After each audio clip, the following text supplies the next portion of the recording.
ایک بزرگ کا بڑا زبردست واقعہ تھا نا, وہ بیوی سے بہت تنگ تھے. لوگ جب وہ گھر سے نکلتے, لوگ ان کے چہرے کو دیکھ کے اندازہ لگا لیتے کہ گھر کے حالات سیٹ. جب آدمی گھر سے نکلے نا اور آتے ہی ادھر دھوڑ شروع کرتے, سمجھو گھر سے پٹ کے آ رہا ہے. تو لوگوں نے ان سے کہا جی بتائیں آپ کی بیگم میں کوئی مسئلہ ہے؟ انہوں نے کہا نہیں بھائی. بالآخر علیحدگی ہو گئی, طلاق دے دی انہوں نے. تو لوگوں نے کہا آپ نے پھر, اچھا وہ بتاتے تھے بھائی اچھی ہے میری بیگم بہت اچھی.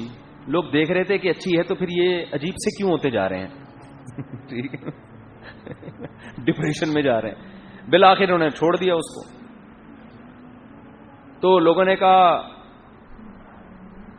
جب اتنی اچھی تھی تو آپ نے چھوڑا کیوں؟ تو اب بتائیں اس میں کیا خرابی ہے؟ انہوں نے کہا میں نہیں بتاؤں گا. انہوں نے کہا حضرت نہ پہلے بتا رہے تھے نہ اب بتا رہے ہیں. انہوں نے کہا پہلے وہ میری بیوی تھی, اس کے راز فاش کرنا یہ اپنے آپ کو بے لباس کرنا ہے. دنیا بھی ہنستی ہے نا, مذاق اڑاتی ہے. اب اس کی بیگم ایسی, خود میرے سامنے بول رہا تھا. آدمی کی عزت اسی میں ہے کہ لوگ یہ سمجھے اس کی بیگم اس کے ساتھ بہت اچھی ہے, اس سے آدمی کی عزت ہوتی ہے. اور عورت کی بھی عزت اس سے ہوتی ہے کہ عورتیں کہیں کہ اس کا شوہر بہت اچھا ہے. عورتیں گڑبڑ یہ کرتی ہیں, اپنے میاں کی برائیاں کر کر کے یہ سمجھتی ہیں میں ہمدردیاں بانٹ لوں گی.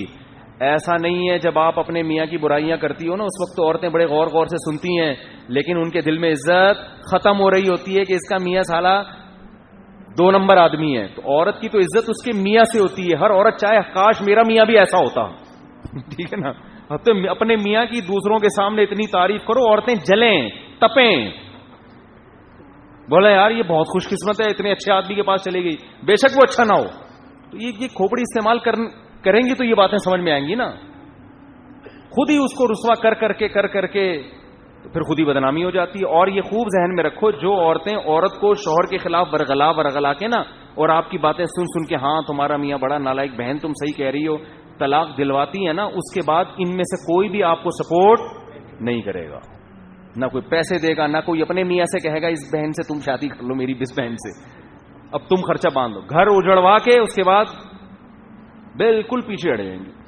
تو اس کا طریقہ یہ ہے کہ بھائی نہ آپ اس سے, ہاں وہ ان بزرگ نے کہا کہ پہلے یہ میری زوجہ تھی, اس وقت اس کی برائیاں کرنا اپنی بدنامی, اب میرا اس سے تعلق نہیں ہے, اجنبی ہے. تو دنیا میں پتہ نہیں کتنی طرح, میں کیوں کسی خاتون کے بارے میں باتیں کروں. تو یہ مضمون حدیث سے بھی ثابت ہے, قرآن سے بھی ثابت ہے, اور عقل بھی یہی کہتی ہے. تو اس کلچر کو فروغ دینا چاہیے. تو یہ جو چسکے لے رہے ہوتے ہیں نا, ڈیورس جب علیحدگی ہوتی ہے تو پھر بیٹھ کے تبصرے, یہ بالکل غلط ہے. تو میں ان مولانا کا واقعہ سنا رہا تھا, دیندار آدمی, پہلی زوجہ کو علیحدگی ہو گئی تو وہ اتنا لوگوں نے اتنا بدنام کیا کہ یہ مولوی ایسے, یہ یوں ایسے. تو وہ شادی نہیں کر رہے تھے, تو میرے سے ان کی دوستی ہو گئی. میں تو کیا ہوا ہے کہ جی اتنے ہٹے کٹے ماشاءاللہ, انہوں نے میرے مشورے پر طلاق یافتہ سے کر لی شادی. میں نے کہا کنواری سے نہیں کرو, طلاق یافتہ سے کرو. اس کا بچہ بھی تھا نا, تو میں نے کہا اب کیا ہوگا کہ وہ بیچاری مجبور بھی ہوگی, تو وہ تمہارے ساتھ وہ گزارا کرے گی, کمپرومائز کرے گی. کوئی اگر تم میں کوئی خامی ہے بھی تو برداشت کر لے گی وہ. تو انہوں نے میرے مشورے پر کر لی شادی. اس کی بچی بھی رکھ لی, سوتیلی بچی. اب کیا مسئلہ ہے یہ مجھے آ کے بتاتے کہ جی محترمہ بالکل بھی پردہ نہیں کرتی. اب میرے ساتھ کہیں جائیں گی بھی تو پردہ نہیں کر رہی, تو اور بال بھی غیر شرعی طریقے سے کاٹ رہی ہیں, آئی بروز بھی بنا رہی ہیں, ناخن بھی ارطغرل کی تلواروں کی طرح بڑھائے ہوئے انہوں نے. اچھا اب دیکھو, شادی سے پہلے کے اصول کچھ اور ہیں, بعد میں تو آدمی کوشش کرتا ہے یار اب برداشت کرو, جوڑو گھر کو. میں نے کہا تم نے اس کی بچی کی کیئر کر رہے ہو؟ کہہ رہے ہاں جی میں خرچہ بھی اٹھا رہا ہوں, اور اس کی تو شادی کی اس کو امیدیں نہیں تھی, سب ہو گیا. تو میں نے کہا یار اب تھوڑا اگنور کرو یار, برداشت کرو یار, برداشت کرو, آرام آرام سے. ان کو ہم سمجھا رہے تھے کہ آرام سے سمجھاؤ, محبت سے. کہہ رہا یار کچھ تو کرے نا میرے لیے. یہ بات ہے کس کی, کلچر کی, کیونکہ وہ اس ماحول میں پلی بڑی نہیں ہے. اب اس کو یہ بھی سمجھ میں نہیں آ رہا, چلو اللہ کے لیے نہیں کرنا, طلاق سے بچنے کے لیے کر لو. کیا جا رہا ہے یار, یہ ناخن بڑے ہوئے ہیں چھوروں کی طرح, کاٹ دو اس کو. یہ فیشن کی ویلیو کیا میاں سے بھی زیادہ ہے؟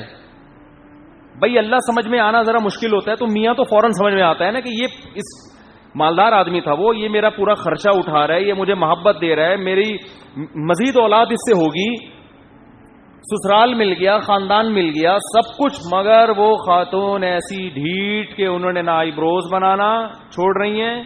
یہ واقعہ بہت پرانا ہو گیا, اب سمجھ میں نہیں آئے گا, ان خاتون کے بھی نہیں, اس بندے کی بھی نہیں. نہ آئی بروز بنانا چھوڑ رہی ہیں, نہ ناخن, اس وقت اردو کو لاتا بھی نہیں تھا, پتہ نہیں کہاں سے یہ انہوں نے ناخن سیکھے.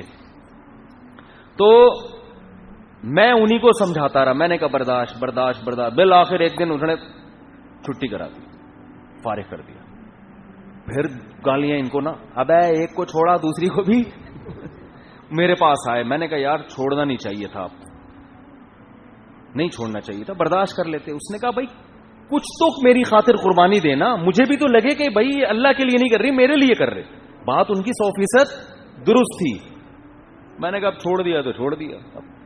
اب جب ایک کام ہو ہی گیا ہے تو اب تو اس کو پھر ٹینشن سے بچانا ضروری ہے نا بندے کو. چلو یار, میں نے کہا کوئی اتنا برا کام نہیں کیا, واقعی اس کی غلطی تھی, واقعی غلطی تھی کہ بھائی تم ناخن ہی کاٹ لو, ایک کام تو کر لو نا ناخن کاٹنے والا, یہ نہیں ہوتا تو آئی بروز چھوڑ دو. ہم تو بندے کو ہی سمجھا رہے تھے, ابے برداشت کر لے بس چھوڑ, تیرا بھی تو مسئلہ ہوگا نا, دو کو چھوڑ دوسری کو بھی چھوڑے گا پبلک تو تجھے بھی کوٹے گی پکڑ کے, کیا کر رہا ہے.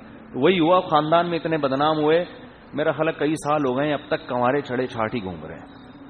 اب ان کو میرا شادی کے علاوہ سارے بیانات اچھے لگتے ہیں, یہ والا بیان بالکل بھی اچھا, کہہ رہے ہیں بالکل بھی پسند نہیں مجھے آپ کا یہ والا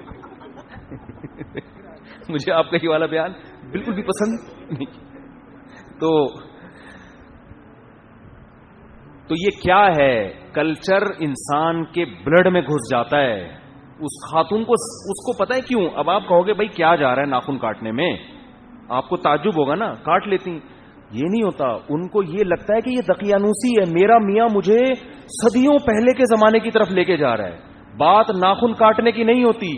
یہی ناخن اگر ڈاکٹر کہے گا نا کاٹ ڈالو انگلیوں میں تمہارے انفیکشن اور فوراً کٹ جائیں گے. یعنی میں جو بات سمجھانا چاہ رہا ہوں اللہ کرے وہ سمجھ میں آئے. وہ کہہ رہے ہیں آئی بروز نہیں بنا رہی, وہ آئی بروز بنانا نہیں چھوڑ رہی. کیوں؟ ان کو یہ لگتا ہے کہ میرا جو میاں ہے, یہ علامتیں ہیں آئی بروز نہ بنانا اور ناخن چھوٹے کرنا, یہ پرانی زمانے کی جو پہاڑوں اور پتھروں کے دور کے جو جاہل عورتیں ہوتی تھی نا, ان کے ذہن میں یہ بات بیٹھ گئی ہے کہ یہ ان کا کلچر ہے. تو کلچر دماغ کو خراب کر دیتا ہے, حالانکہ اس کا ترقی سے کوئی تعلق ہے.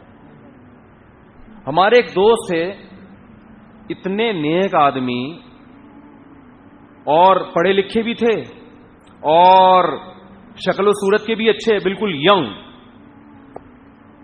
ان کی کہیں رشتے کی بات چلی نا, لڑکی والے جب ان کے گھر بیٹھے تو وہ مسجد میں اذان بھی دیتے تھے, پراپر مؤذن نہیں تھے, بس ان کو شوق تھا. ایک دن گئے, ان کے رشتے والے گھر آ کے بیٹھے ہوئے ہیں, انہوں نے جا کے اذان دی. تو اب ان کے ابا فخر سے لڑکی والوں کو بتا رہے ہیں کہ یہ آپ اذان سن رہی, ہمارا بیٹا اذان دے رہا ہے. انہوں نے کہا تو ملا ہے پورا.